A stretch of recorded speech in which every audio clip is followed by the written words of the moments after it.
Greetings everybody and welcome to Just Normie channel. If you're new, please like, subscribe, and share. And today we're going to be talking about a Stargate alum actor attempted to purchase the Stargate Atlantis, or the franchise, before it was sold off to um, Amazon. So, as we are all aware, Stargate is one of the most beloved franchises, which it is, which is under the thumb of that of Amazon.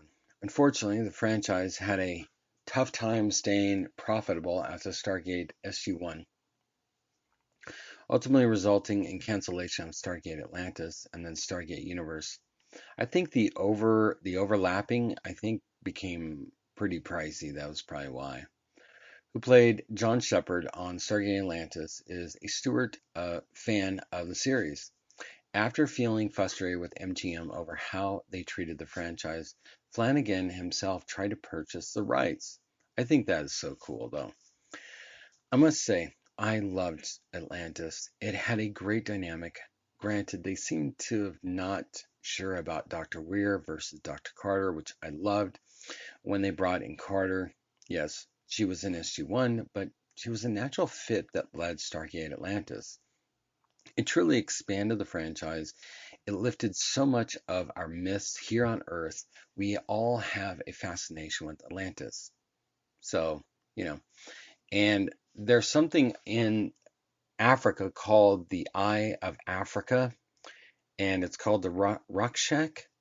And there's a lot of theories that say that that might have been Atlantis in real life, and all that. But yeah, look up the Eye of Africa, and you will see what I mean.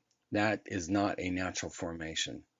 And it has ridges and everything that Plato had described as Atlantis fits it pretty good. So, moving on. Now, Amazon has purchased the franchise. It was disappointed when Atlantis ended and then the train wreck that was Universe. But at least they were able to give Atlantis a good ending. Granted, it had questions, but Actor Joe Flanigan played John Shepard on Stargate Atlantis, a committed Atlantis team member who plays fast and loose with the rules, and Flanigan's character was a fan favorite.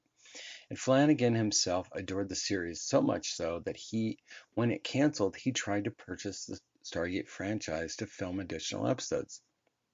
I think that's so cool. It's like Quentin Tarantino to Joe Flanigan to other, you know, people within Hollywood that are willing to save these great franchises that they absolutely fell in love with, and all that. I have big props for that, you know what I'm saying? Then MGM went through bankruptcy. So what I had done is during that process, I had contacted a few investors and we had made informal arrangements to either buy or lease a franchise. Joe Flanigan explained at the Edmund Expo.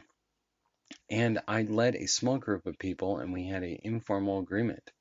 The guy who ran MGM said, I can't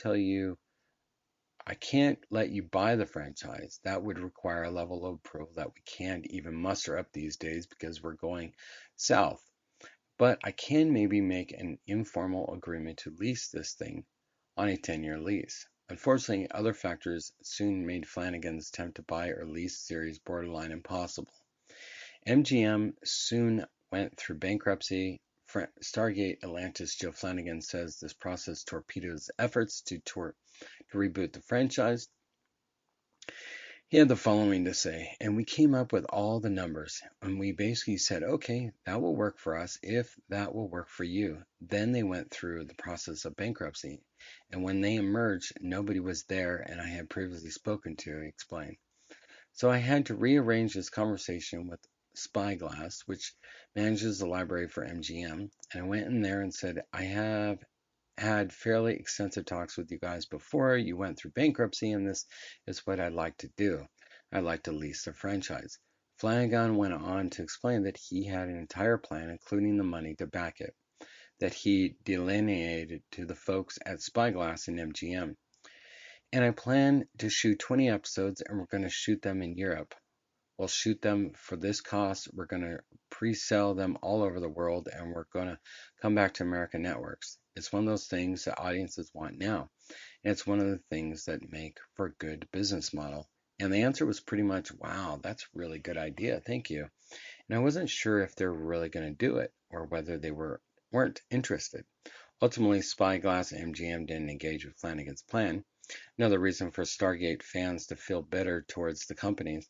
However, Flanigan's attempt at rebooting the franchise independently have cemented him as a true fan in the hearts of Stargate viewers. You know what? I think that's great because you know what? You need to have passion behind a lot of these franchises, like Star Trek, Star Wars, and stuff like that. Like Star Trek, for example. Star Trek has been ran into the ground. It needs new longevity, you know what I'm saying? And stuff and all that. Not to kind of go off track here, but I felt that Star Trek could always be done in a simpler form. And they've got these fan films, fan creations, stuff like that that they could consult. They can make good content. And everything doesn't need to be flashy and clean and all that. The fans would overlook that long as it's got good story and good acting. So it is a crazy idea. It's interesting that he attempted to do so. He says how rich the franchise was. MGM didn't know what they had, like so many. Why they sold it off and filed bankruptcy, I don't know. Let me know what you think down below. Take care, everybody. Bye.